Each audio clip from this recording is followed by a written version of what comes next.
आप मेरे पीछे जो विद्यालय देख रहे हैं इसका नाम Ganga Narayan memorial +2 high school है। इसकी स्थापना 1950 में हुई थी।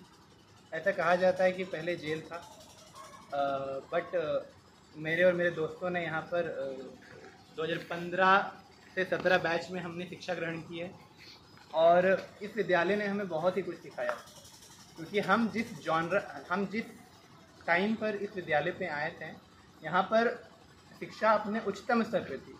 टीचर्स तगड़े, क्लासेस रेगुलर होती थी और प्रैक्टिकल लैब होते थे। मतलब जितनी भी सुविधा कोई प्राइवेट स्कूल किसी विद्यार्थी को दे सकता है, उससे 20 गुना, उससे डबल ही इस स्कूल ने हमें दिया है। पर केवल शिक्षा को छोड़ करके व्यवहारिक ज्ञान यहाँ पे बहुत ज़्यादा मिला है। उस समय झारखंड गवर्नमेंट की एक स्कीम आई थी, उड़ान स्कीम। उसके अंतर्गत बच्चों को पढ़ने के साथ साथ उनकी बौद्धिक क्षमता के विकास के लिए, उसके विस्तार के लिए उनको व्यवहारिक ज्ञान भी देना कितना आवश्यक है, इसकी बात हुई थी। बट वो स्कूल हमारा पहले से ही कर रहा था।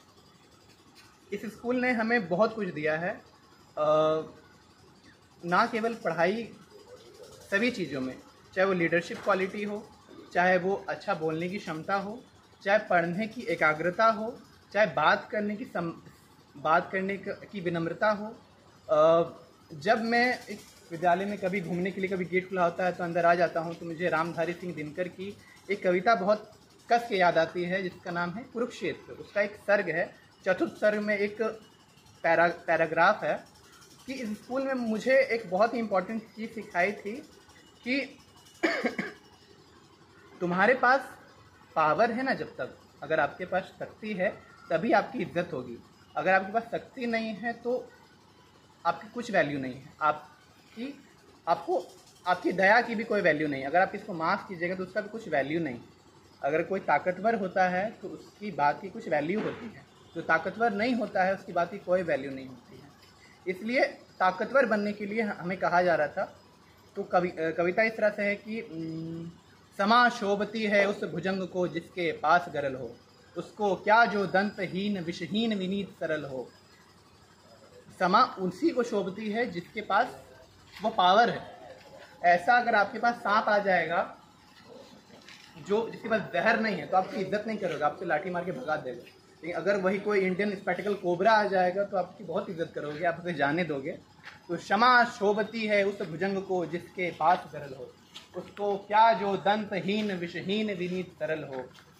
3 दिवस तक पंथ मांगते रघुपति सिंधु किनारे, बैठे पढ़ते रहे छंद नुने के प्यारे प्यारे। उत्तर में जब एक नाद भी उठा नहीं सागर से, उठी अधीर धधक पौरुष के आग राम के शर से। सिंधु दे धर त्राही त्राही गिर आ गिरा चरण में, चरण पूज दासता ग्रहण की बंधा मूढ़ बंधन में। सच पूछो तो सर में ही बसती है दीप्ति विनय की, संधि वचन संपूज्य उसी का जिसमें जय विजय की, जिसमें शक्ति विजय की।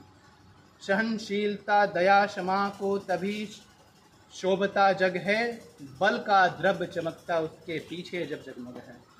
जय हिंद, जय भारत।